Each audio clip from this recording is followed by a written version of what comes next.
자, 이제 본격적으로 오늘의 주제를 알아보도록 하겠습니다. 자, 정부 규제와 미분양 우려로 이 건설업계가 잔뜩 움츠린 가운데 서울 재개발 재건축 시장이 다시 좀 꿈틀대고 있습니다.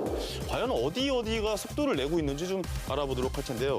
요즘에 좀 주목해봐야 될 곳이 어디라고 생각하세요? 아무래도 한남동이죠. 한남동? 네, 한남동이 제일 이제 핫한 곳인데. 재개발이죠. 그 재개발이죠. 네. 우리가 보통 이제 재개발도요, 이제 좀 차이가 있습니다. 예전에 우리 흔히 말하는 U타운으로 지정돼 있는 재개발 지역이 있고요. 네네. U타운으로 지정이 안 돼 있는 재개발 지역도 있는데요. 한남동은 이제 U타운으로 지정돼 있는 지역 안에 재개발이에요. 네네네. 예. 그 한남 지금 현재 5구역이 뭐 제일 유망하죠. 아, 이 가격이 이미 많이 올랐던데요. 많이 올랐죠. 예. 예. 근데 앞으로 뭐 더 오를 가능성이 크고요. 아, 더 오를 가능성이 크다? 왜냐면 그 한강변 주변에 워낙 입지가 좋아요. 한남 그렇죠. 5구역 같은 예, 데는요. 아마 이제 올 하반기나 내년 초쯤에 이제 네. 사업 시행 계획 인가가 나오지 않을까 이렇게 예상이 되고 있고요. 네. 사업 진행 속도로 봤을 때는 이제 한남 3구역. 삼구역. 조금 더 빠르죠. 사업 진행 속도가. 이제 곧 인가가 나오지 않을까 싶은데요.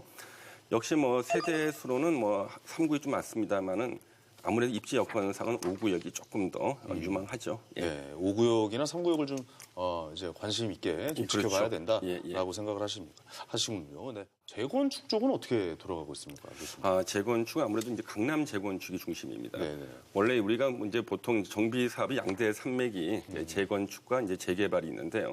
지역 단위로 하면 재개발입니다. 지역 단위로 하면 재개발, 예, 그다음에 단지별로 하면 재건축입니다. 아파트 단지로 하면 재건축. 예, 그래서 우리가 보통 음마 아파트 재건축 그러죠. 네네. 음마 아파트 재개발 안 그러지 않습니까? 그렇죠, 그렇죠. 근데 우리가 또 옥수동 지역 재개발, 금호동 지역 재개발 그러지 않습니까? 아, 이게 동으로 엮이면 개발이군요. 서울에서는 인가권자가 사업 시행 인가권자 구청장이거든요. 네네. 구청장 입장에서 웬만하면 재건축 인가를 잘 안 내주고 싶죠. 그게 왜 그런 거예요? 귀찮아지는 거라 그런 골치 거예요? 아파지죠. 골치 아파진다. 왜냐하면 재건축이 되고 나면은 그 후속 조치, 도로 확장, 초등학교 추가 신설은 다 지자체장의 책임이 되죠. 그렇다 우리가 또 하나 해야 되니까 그렇죠. 굳이 이제 허가를 내주지 않는다. 공공적인 성격이 좀 부족하니까요. 예, 예. 근데 재개발 같은 경우는 아무래도 동네가 바뀌는 사업이죠. 조금 더 공공적인 성격이 있죠. 공공적인 성격이 강한 게 재개발이다라는 네. 말씀을 하셨고요. 아니, 교수님, 근데 그런 분들이 좀 있을 것 같아요. 재건축, 재개발 이게 네.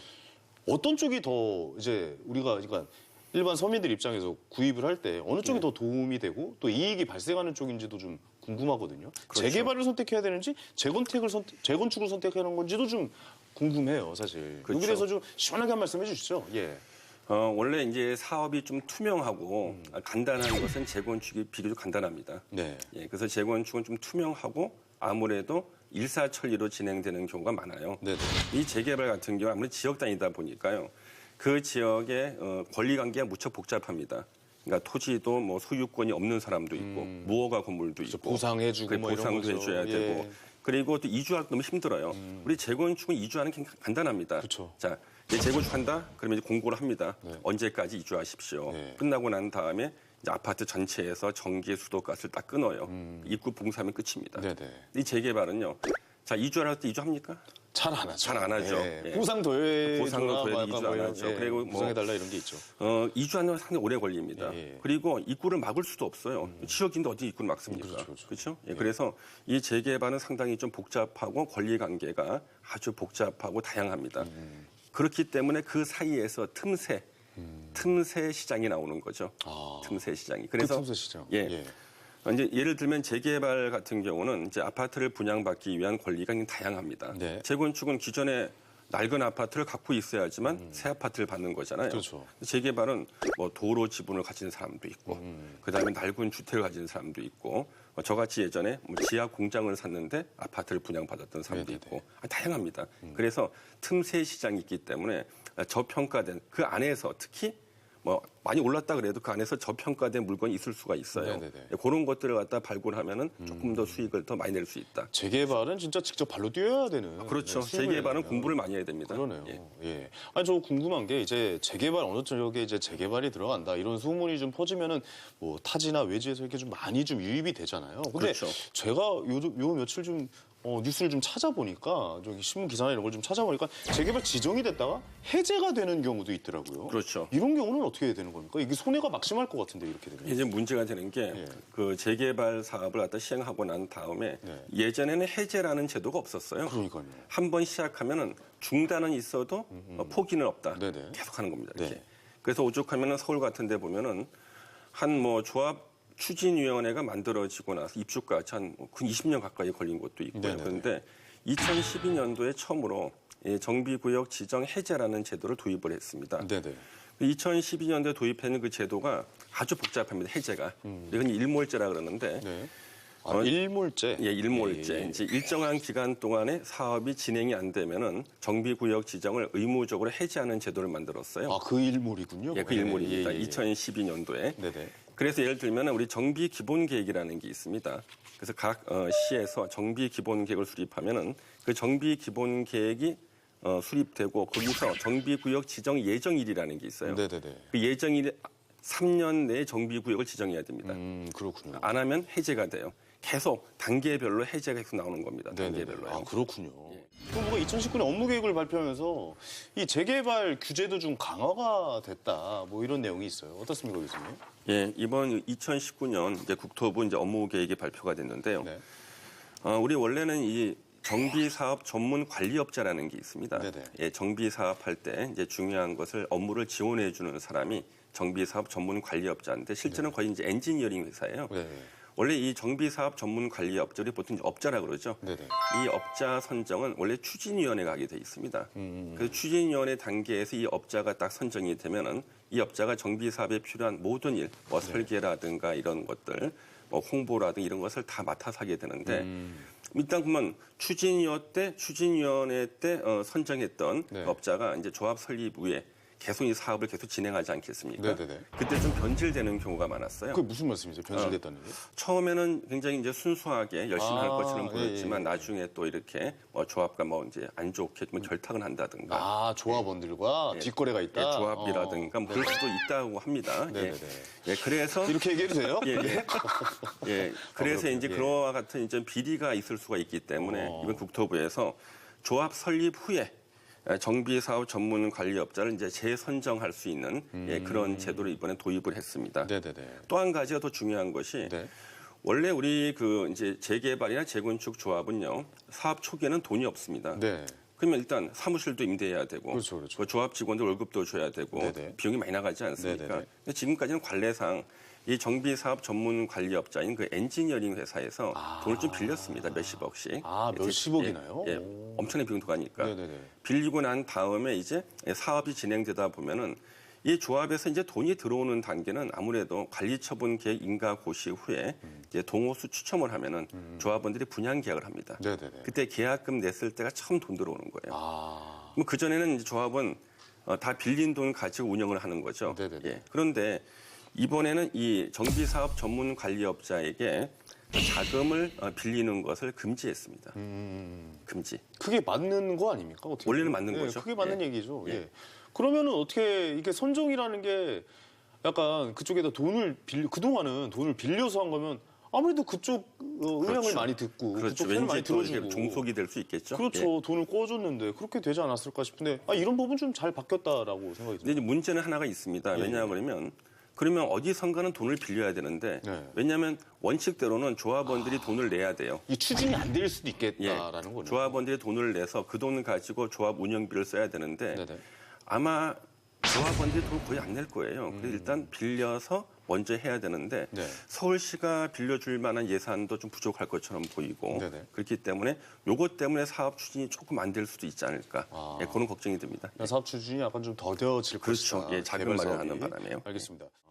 어떻게 보십니까? 이건 좀 약간 좀 지금 이제 재개발 임대 재건축에, 예. 아파트 지금 의무 건설 비율을 갖다가 원래 이제 15% 이내였습니다. 서울에서 거의. 네네. 근데 이번에 더 늘리겠다 그런 것이 한편으로는 임대 아파트 공급을 오히려 더 줄일 수가 있습니다. 네. 왜냐하면 임대 아파트를 갖다 늘리기 위해서 의무 비율을 높이게 되면 그 네. 사업이 수익성이 안 나와서 사업이 주저앉을 수가 있어요. 아예 사업을 시작을 안 할 것이다. 그렇죠. 예. 그럼 일단 사업이 진행이 돼야지만 임대 아파트 공급이 될 텐데 아예 사업이 진행이 안 돼 버리면 임대 아파트가 그나마 공급되던 15%도 공급이 안 될 수가 있거든요. 오히려 임대 아파트가 더 줄어들고 네네. 그러면 서울에 이제 전세 주택이 난이 생길 수도 있고요. 전세난이 생길 수도 있다. 예, 그렇죠. 왜냐하면 이제 그 빌려 쓸 수 있는 주택이 좀 줄어드니까. 한정돼 있으니까요. 그렇죠. 서울은 새로 그래서, 짓는 곳이 없으니까. 임대주택 비율을 올리는 것만이 그 능사가 아니라는 생각이 듭니다. 네네. 왜냐 그러면 사업이 할 수 있을 정도로 올려야 되는데 사업을 갖다가 못할 정도로 올리게 되면은 근데 조합원들이 보통 만약에 한 평당 한 2천만 원 정도다 그러는데 임대 아파트는 만약에 한 700만 원에 매입해 준다 그러면 임대 아파트 하나 지을 때마다 우리 조합은 1,300만 원 정도 손실이 생겨요. 그러니까 이거 조합원들이 부담하게 되는 거죠. 그럼 안 하죠. 네. 그럴 수도 있다는 거죠. 사업성이 안 좋아지면요. 알겠습니다. 그래서 이런 건 좀 잘 국민들의 의견을 반영해서 좋은 결과로 좋은 정책, 올바른 정책으로 내셨으면 좋겠습니다. 방송 중에 전해드리는 상담 내용과 투자 정보는 전문가 조언과 참고 자료들입니다. 부동산 가치의 상승과 하락에 대한 전망이 반드시 보장되는 것은 아니라는 점, 투자 판단과 책임은 시청자 여러분의 몫이라는 점 양지하시기 바랍니다. 지난달 14일 단독주택, 토지에 이어서 공동주택 공시가격이 발표가 됐죠. 자, 지난해 대비 이제 소폭으로 인상이 됐어요. 하지만 고가주택은 한마디로 이거나 날 잡아 잡어요. 약간 이런 느낌이에요. 예.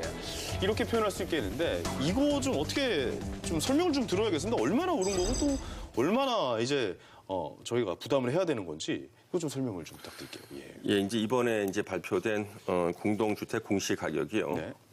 엄청나게 많이 올랐습니다. 그 정도입니까? 예.